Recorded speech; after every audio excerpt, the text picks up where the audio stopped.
Shri doctor Vinay Kumar Rathod sir, police अधीक्षक, छत्रपती संभाजीनगर ग्रामीण. सरांना विनंती करतो, कृपया सर आपण मार्गदर्शन करावं विद्यार्थ्यांना. जोरदार टाळ्याने आपण सरांसोबत स्वागत करूया.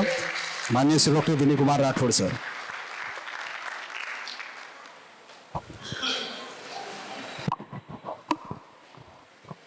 नमस्कार.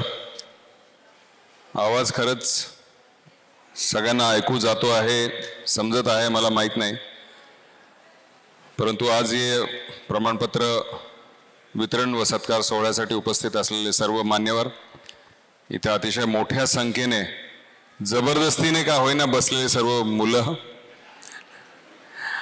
माझे सगळे स्टाफ, इथे घंटागाडी, त्याचबरोबर एस.टी. महामंडळाचे जे पुरस्कृत ड्रायव्हर्स, सर्व पाल्य, तसेच शिक्षक शिक्षिका बंधू भगिनींनो, हा कार्यक्रम ही काळाची गरज आहे. आपल्या सर्वांच्या माहितीकरता इथे यायच्या आधी मी DCP ट्रॅफिक ठाणे शहरमध्ये होतो आणि त्या ठिकाणी रोज पूर्ण शहरामध्ये कुठे ना कुठेतरी मृत्यू व्हायचाच. एक लक्षात ठेवा, तुम्ही सगळे लहान मुलं आहात, तुमचे आई बाबा आहेत. आपल्याला असं वाटतं की माझ्या घरात ॲक्सिडेंट होणार नाही, परंतु ॲक्सिडेंट ह्या शब्दातच त्याचा अर्थ समजतो. ॲक्सिडेंट हे ठरवून होत नाही. ॲक्सिडेंट होण्यासाठी कोणीही कारणीभूत राहू शकतो. रस्त्यावर चालणारा माणूस, एखादे दारू पिऊन चालणारा ड्रायव्हर, अचानकपणे कुत्रा येणार, अचानकपणे मोटरसायकलवाला आतमध्ये घुसणार.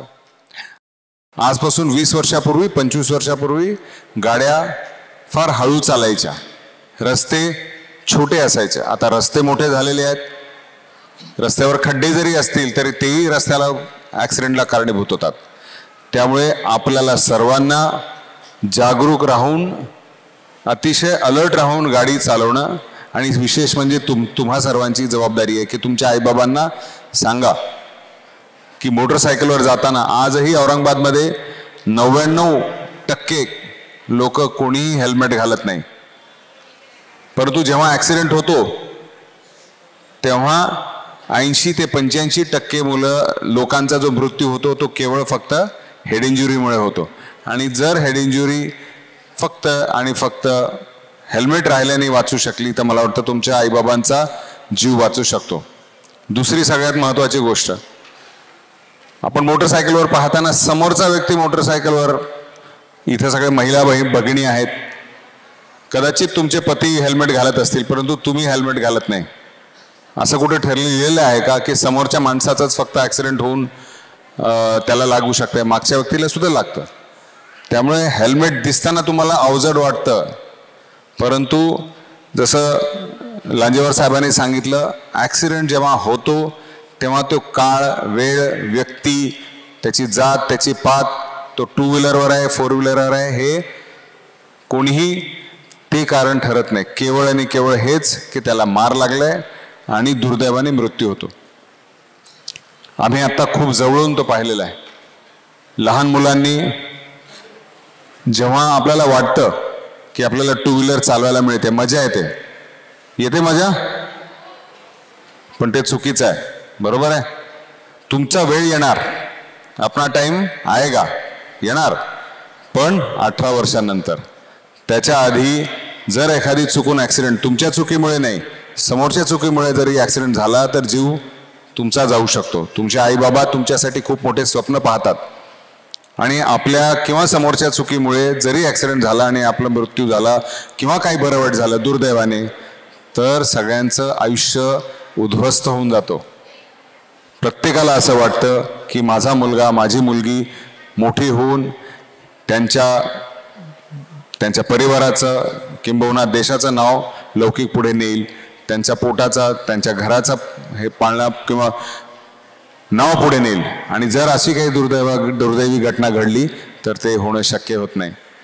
फार छोट्या छोट्या गोष्टी आहेत, आपण नेहमी सांगतो, परंतु जितका महत्त्वाचा रोल तुमचा सर्वांचा आहे, तुमच्या आईबाबांकडे लक्ष ठेवणे, गाडी चालवत असताना सीट बेल्ट लावला आहे का, गाडी चालवत असताना कोणी ही तर सगळ्यात दुर्दैवी बाब आहे की दारू पिऊन कोणी गाडी चालवत आहे का.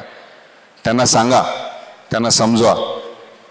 पुन्हा एकदा तुम्हा सर्वांचे पुन्हा मनपूर्वक आभार आणि अभिनंदन. विशेष करून एस.टी. महामंडळाच्या जे ड्रायव्हर्स आहेत त्यांचं सुद्धा, कारण ते तर त्यांची ड्युटी इतकी बिकट आहे की ते बस चालवत असताना बऱ्याचदा कोणाची त्यांची चुकी नसताना सुद्धा ॲक्सिडेंट होतात.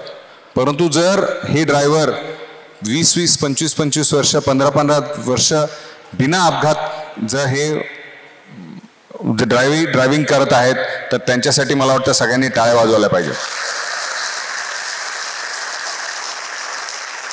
त्यांनी केवळ त्यांची नोकरी सांभाळली नाही, या 15-20 वर्षात न जाणे किती शेकडो लोकांचे जीव वाचवलेले आहेत. तेही सांगू शकतील की कोणीतरी मूर्ख अचानकपणे आला, ब्रेक मारून त्याचा जीव वाचला. असे अनेक किस्से त्यांच्या ह्याच्यात असतील. परंतु केवळ आणि केवळ ते तितके जागरूक होते, तितके अलर्ट होते, म्हणून त्यांनी हा निष्कलंक त्यांनी सेवा दिलेली आहे. आणि त्यासाठी पुन्हा एकदा आपल्या सर्वांचा आभार.